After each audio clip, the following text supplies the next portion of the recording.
Bun găsit la Ziua se apropie! Ziua Internațională de Comemorare a Victimelor Holocaustului este ziua de 27 ianuarie din fiecare an. Cu toate acestea, 70 de ani mai târziu, antisemitismul și negarea Holocaustului sunt în creștere. Despre această sărbătoare au discutat în Raport European Thomas Handel, alături de Katharina von Schnurbein, coordonatorul Uniunii Europene pentru combaterea antisemitismului, și Antonio Lopez Isturiz White, membru al Parlamentului European. Haideți să urmărim împreună Raport European.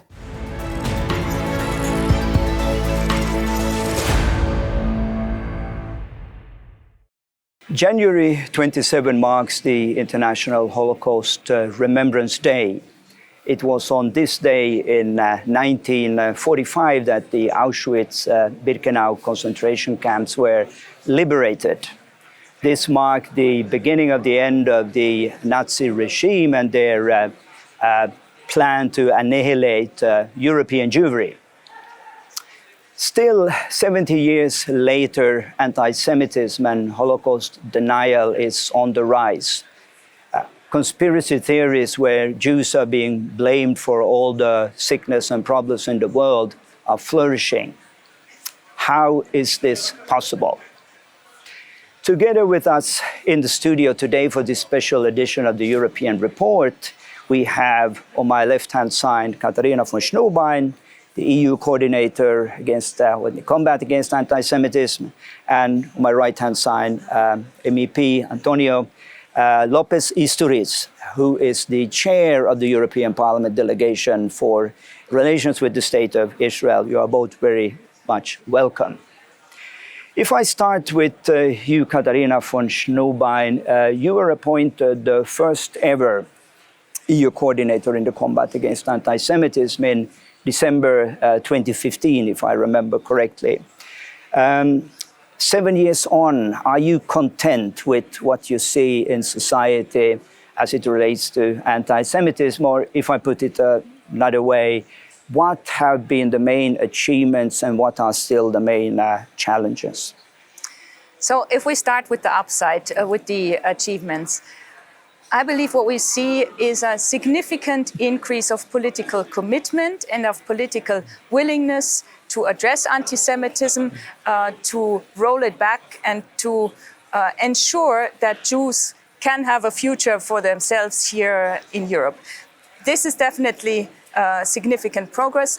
We have, as a result, the first ever EU strategy on combating anti-Semitism and fostering Jewish life that we adopted a year and a half ago.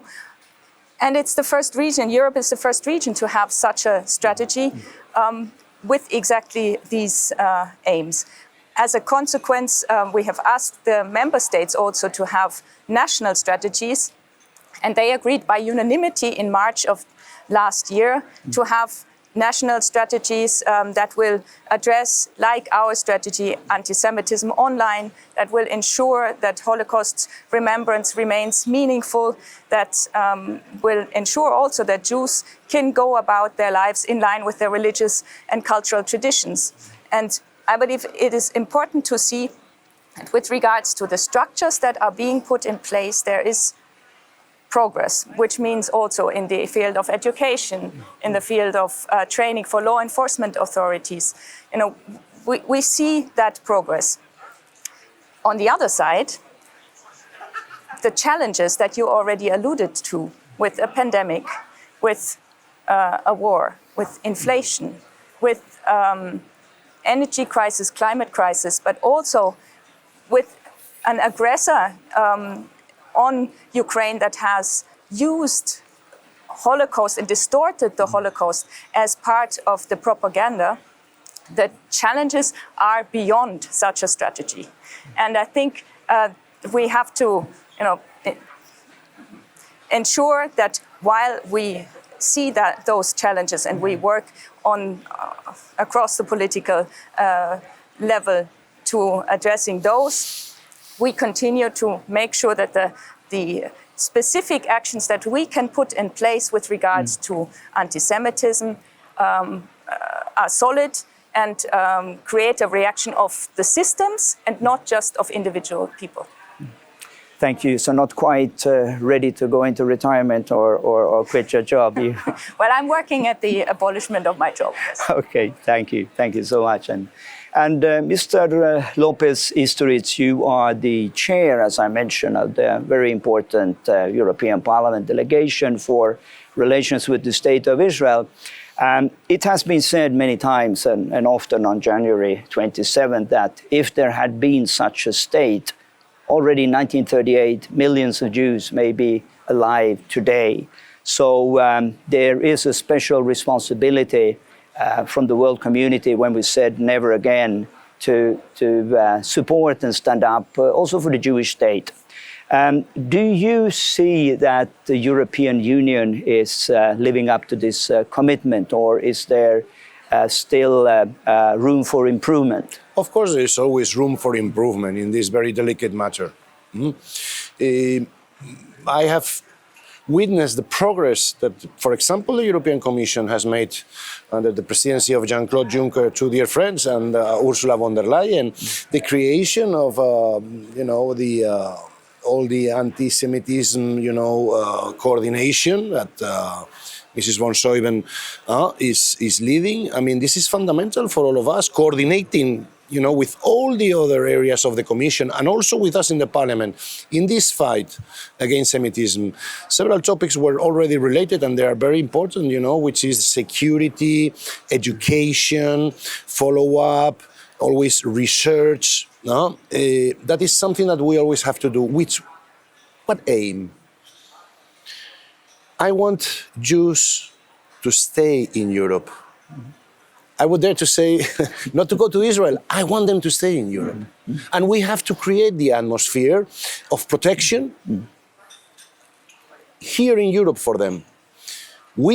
My country, in 1492, the Jews were exposed. That was tragic for my country, for Spain. We cannot allow these things to happen.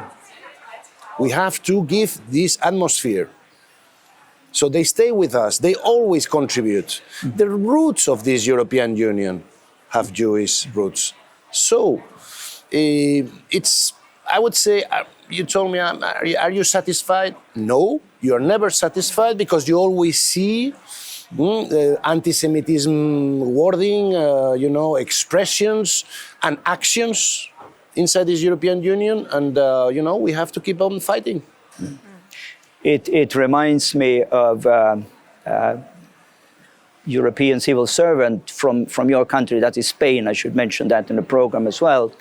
That we spoke about Jewish contributions to the Iberian Peninsula, to Spain and Portugal, and he said, in Spain, we all feel Jewish because the Jewish community was so prominent 500 years ago. Yes. So there is this sense of belonging. And it could be mentioned, of course, also, I think, is it both Spain and Portugal who have welcomed back their Jewish communities. And I must tell you, I'm very proud that in my country now, we have big ideological fights between government, opposition, and so on. But in one thing, we are all agreeing. We are so proud of the Sephardi. That now we have many, people in Israel and other places that they are very, showing their Spanish roots from 500 years ago. And as the Spanish, we are very proud of that. So we have to work in this kind of positive also thinking. That brings us back to your portfolio, Katharina von Schnurbein, because I introduced you as the coordinator in the combat against anti-Semitism. And sometimes we leave out the other part because it's such a long description and it says fostering Jewish life. And obviously what Mr. Lopez Isturiz just explained is how Jewish life has enriched not only the Iberian Peninsula but all of Europe.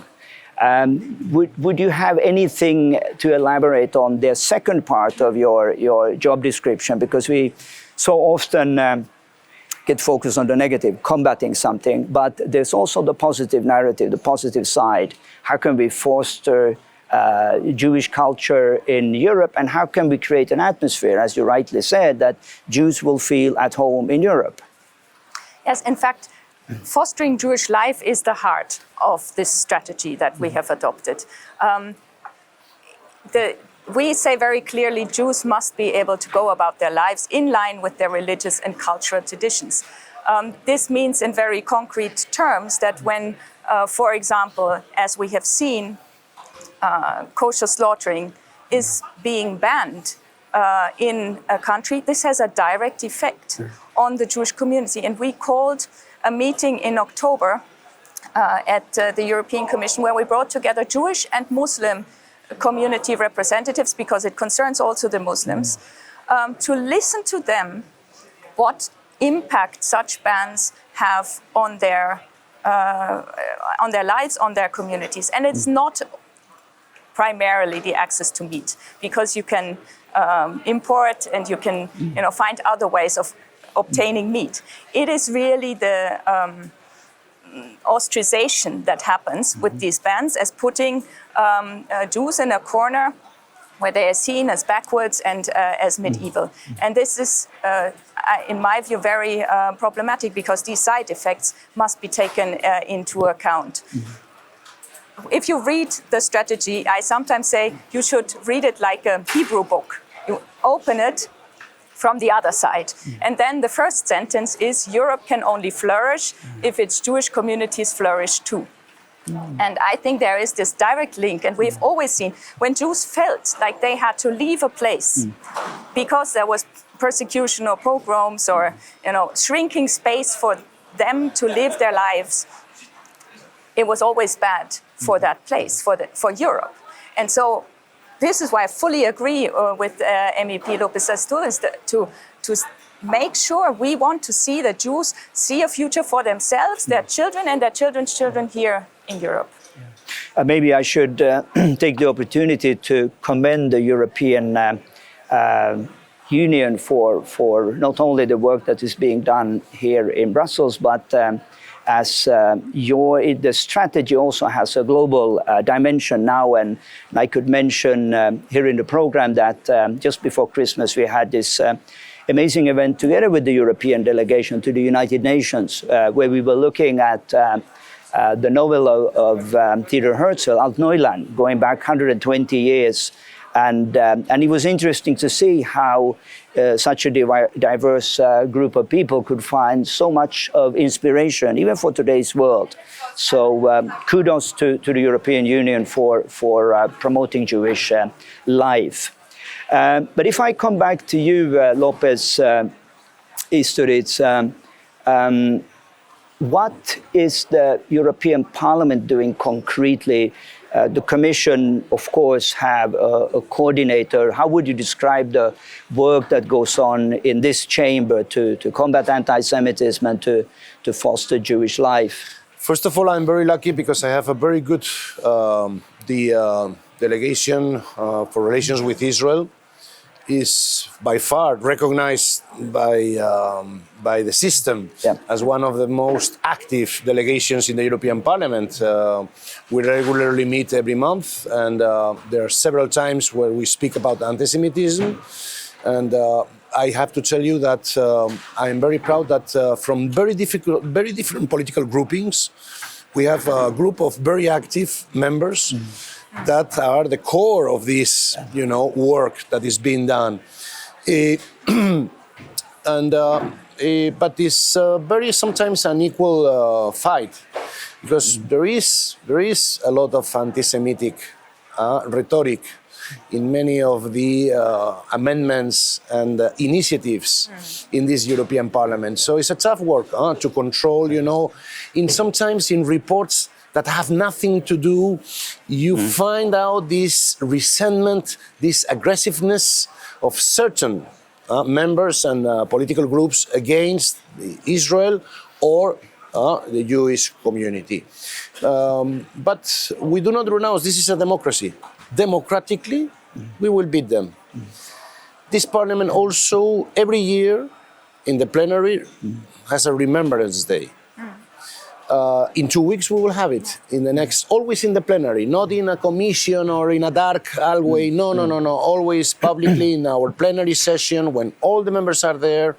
And this year I cannot yet disclose, but I think that we will have a very important, guest of honor in this occasion. But still, I cannot speak about it. They tell me. But I think it's that's good. Also, we have collaborated with the Commission in this handbook for the definition of anti-Semitism, and we support them. Also, and then finally, to keep track. Always, we are keeping track of all the activities and declarations by other members that could be, not in line with what we are, the Commission, the Parliament, and based in the European values, what we are defending. Yeah. You make a good point, because structures is one thing, but there needs to be flesh and bone. There needs to be people who take this to their heart and really champion these values. And I think both of you here in your respective institutions are one of these champions who are really promoting these ideas in this chamber and throughout the institutions. Perhaps you would want to comment, looking at the Abraham Accords. This gives a new dimension to what it means to be a friend of Israel. And I wrote an op-ed to say normalization is modernization. And do you see this as a movement that could, over time, also help bring a greater understanding for the Jewish people in the region? Look, Thomas, like the creation of the European Union that went unnoticed when it was created in the 50s, in a very humble signing of a treaty between Germany and France about coal and steel, where we are today. Nations, countries that fought during centuries between each other, all that hatred, now it's, we have these institutions, we are sitting here together, German, Spanish, Italian, Swedish, maybe, I don't want to be too enthusiastic on realities of life, but maybe the Abraham Accords could be the starting of this turning point, as you say. Yeah, let's certainly hope so. Katharina von Schnubein, this time of the year is a particularly busy season for you. I know you're busy throughout the year, but of course the month of January with the Holocaust Remembrance Day, could you share with our viewers what will happen here in Brussels?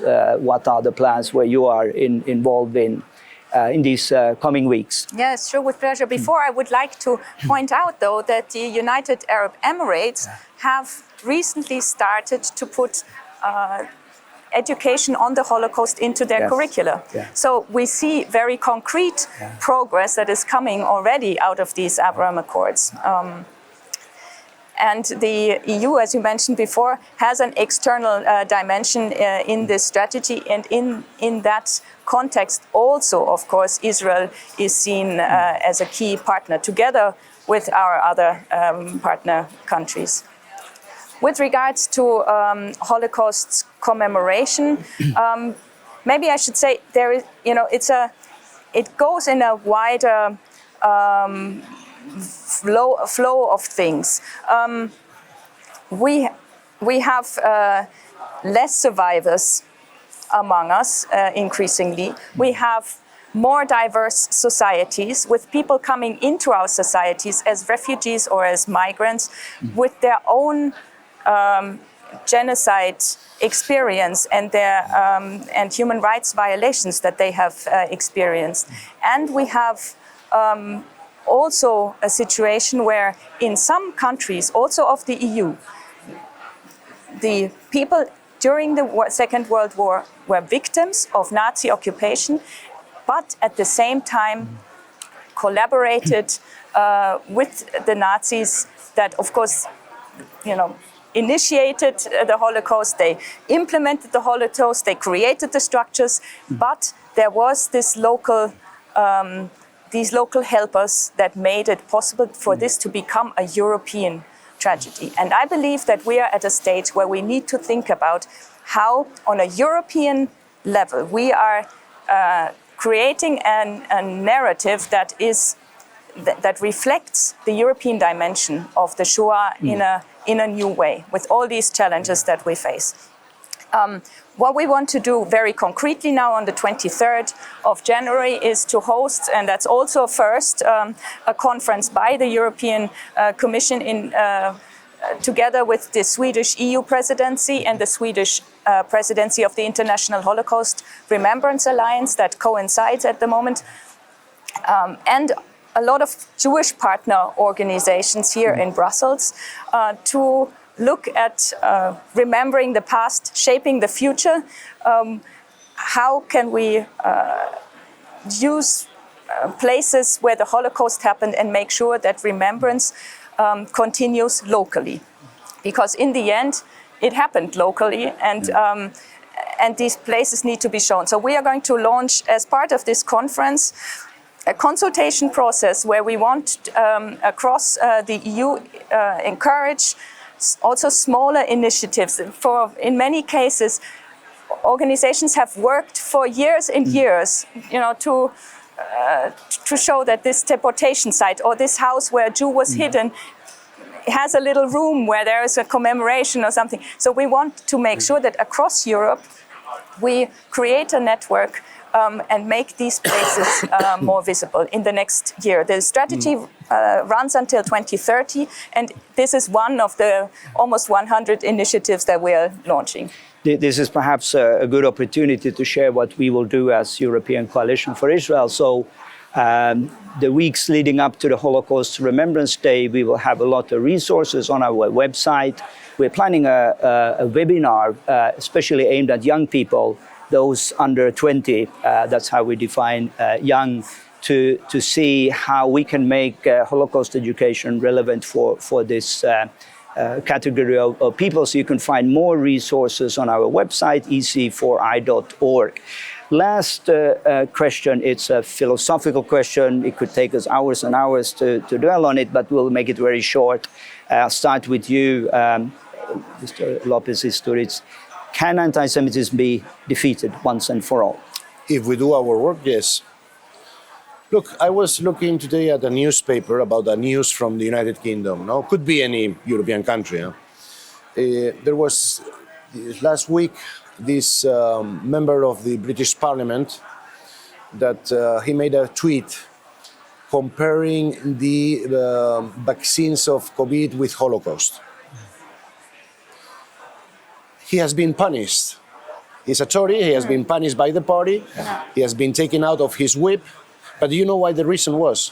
Not because of the Holocaust, comparing with the Holocaust, but because of spreading misinformation about the vaccines. Okay. These are the things that we have to work on. Okay. These are the small details that if you leave unnoticed, grow, and transform themselves into hatred, bigotry. That's what we have to fight. Especially, and I agree absolutely with Katarina, the question of education. We have to work from the very beginning. Maybe the United Arab Emirates, it's a perfect example nowadays. The only country who has now introduced in the school system these studies. Maybe the Europeans, we should follow immediately this. Because then, if the young generations are educated this way, our work will be done. That's a very good point also, and this is not the time to speak about Palestinian textbooks, but to look at the importance of education at an early age. 1 minute, can anti-Semitism be defeated? Well, in the strategy, we say that the aim of the strategy is to bring an end to anti-Semitism. And I fully agree with Antonio that we need to look at our own environment. So this is an example where at least the parliament has reacted, even if for the wrong reasons, maybe, or not the wrong, but a different reason than we would have liked. But what we have seen in the past is that the left points at the right and the right points at the Muslims, and that way we do not solve anything. So I believe that looking at and addressing anti-Semitism in the immediate environment, and that is also true, by the way, for every individual, yeah, in the sports club, in your parents' association, wherever you encounter anti-Semitic remarks, they need to be immediately called out. And I think this is one simple thing that everyone can immediately start today to do, and to not let anything pass. So I believe that we have a chance, but it needs the structures on the one side that we are building up and the civil courage on the other side, because it's not easy. And then, of course, the education, the knowledge about what is anti-Semitism in order to call it out. That's a good way to conclude this program, Think Global, Act Local. This has been a special edition of the European Report marking the Holocaust Remembrance Day.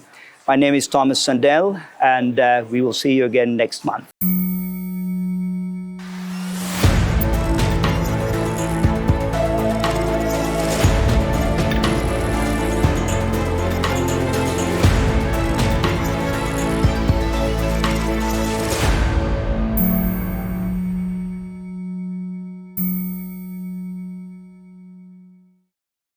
Alfa.